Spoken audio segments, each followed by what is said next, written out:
This is the Math 1 Unit 6 retest study guide.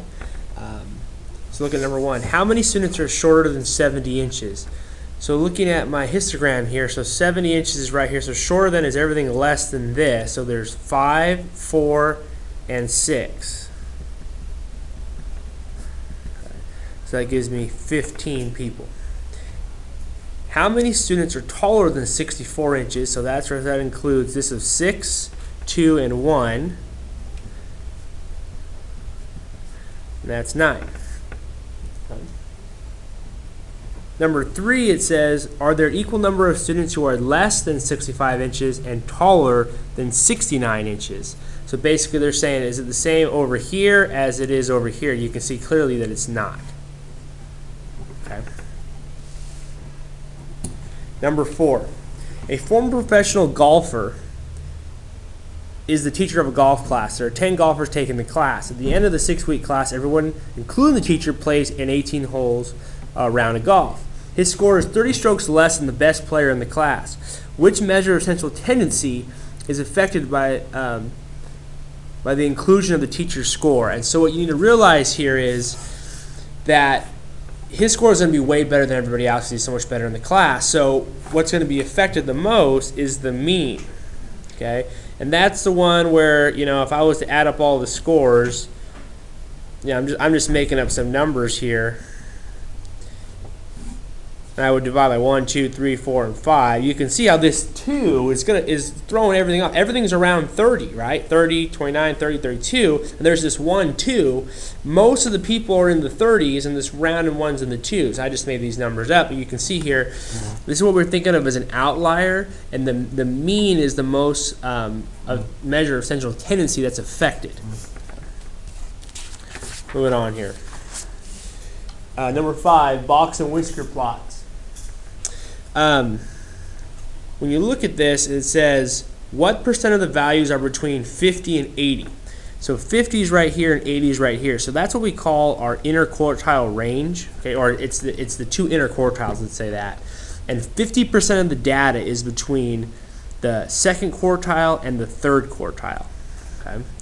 So when we say this, we're going to say that's 50% of the data, okay? Now below, this is the interquartile range, what I just said a second ago. This is actually, okay, 50% of the data is in between these two, but the question here is, what's the actual range, like from 50 to what? And you can see it goes from 50 to 80, so that gives us a range of 30. Number 7, we're looking for correlations. Now correlation is like a trend line, right? So if I draw a line through this, and draw a line through that, you can see that this is a positive correlation and this is a negative correlation. Okay? Now this doesn't mean the topic of the graph is good or bad. It means as I'm increasing on my x-axis, I'm also increasing on my y-axis. For something to be negative, as I increase on my x-axis, I'm decreasing on my y-axis.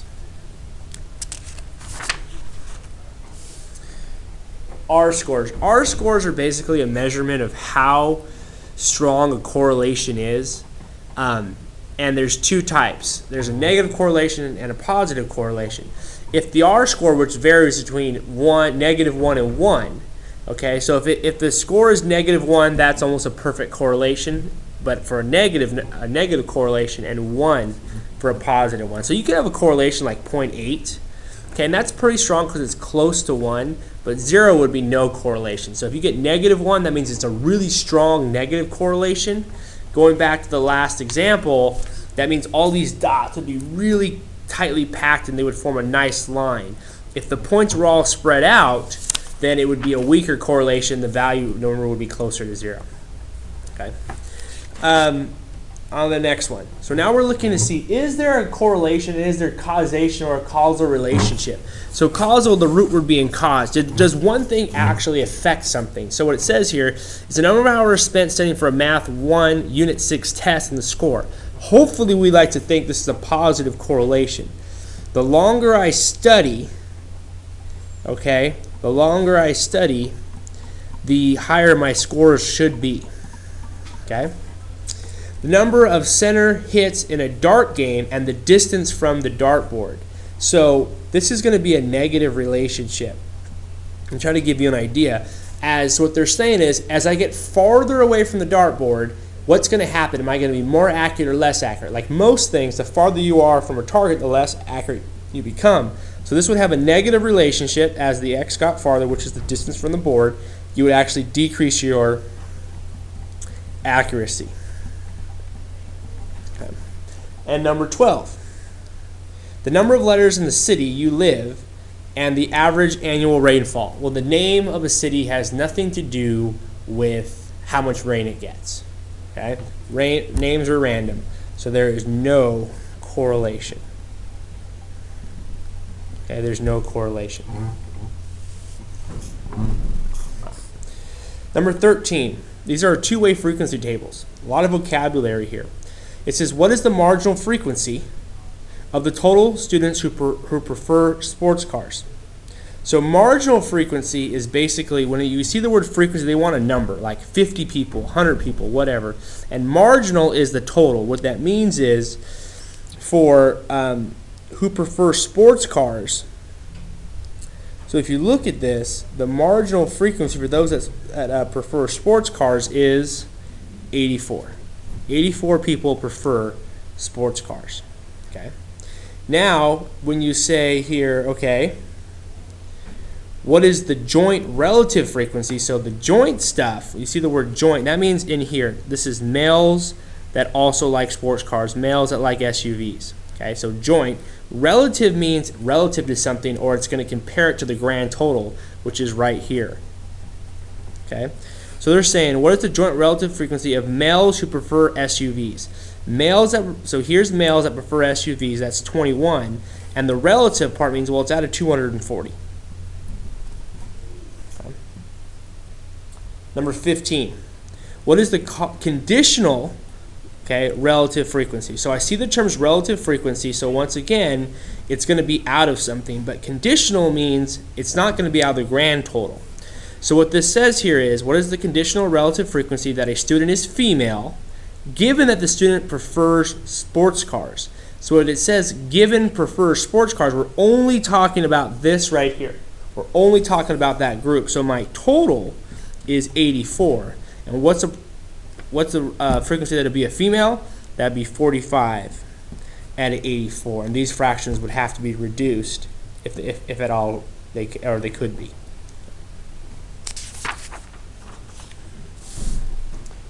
(16) The equation y equals 2.3x plus 33 models the data for the average height of boys ages 5 to 13. Using the equation, how tall do you estimate an average 12-year-old boy would be?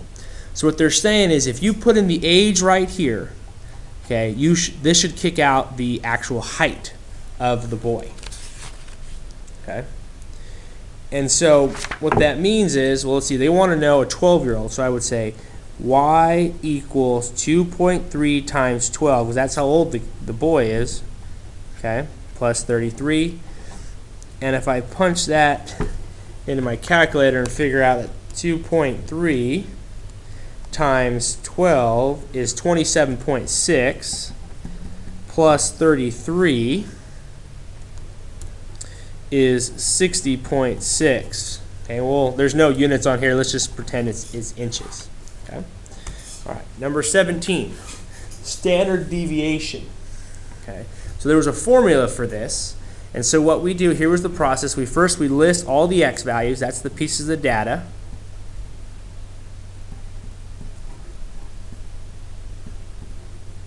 Okay.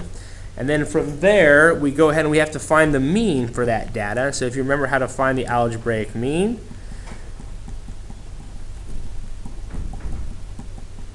I add up all the pieces of data, divide by how many are. In this case, there's 7, and that equals 28 over 7, and that's 4.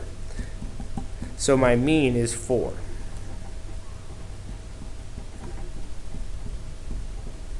Okay. Then the next thing I do is I subtract the pieces of the data minus their mean. So I do 1 minus 4, and I just go down the line here, subtracting this one from that one. Okay. Then I take that data and I square it. So I do -3 squared, so that's 9, 1, 0, 0, 1, 1, and 4. So I squared them all. Now down here what I do is I take the sum of these and I do basically a mean for this squared data. So if I add all these up, I get 16. I divide by 7, okay, which is 2.3. Then I take the square root of that, and the standard deviation is 1.52. 1.52.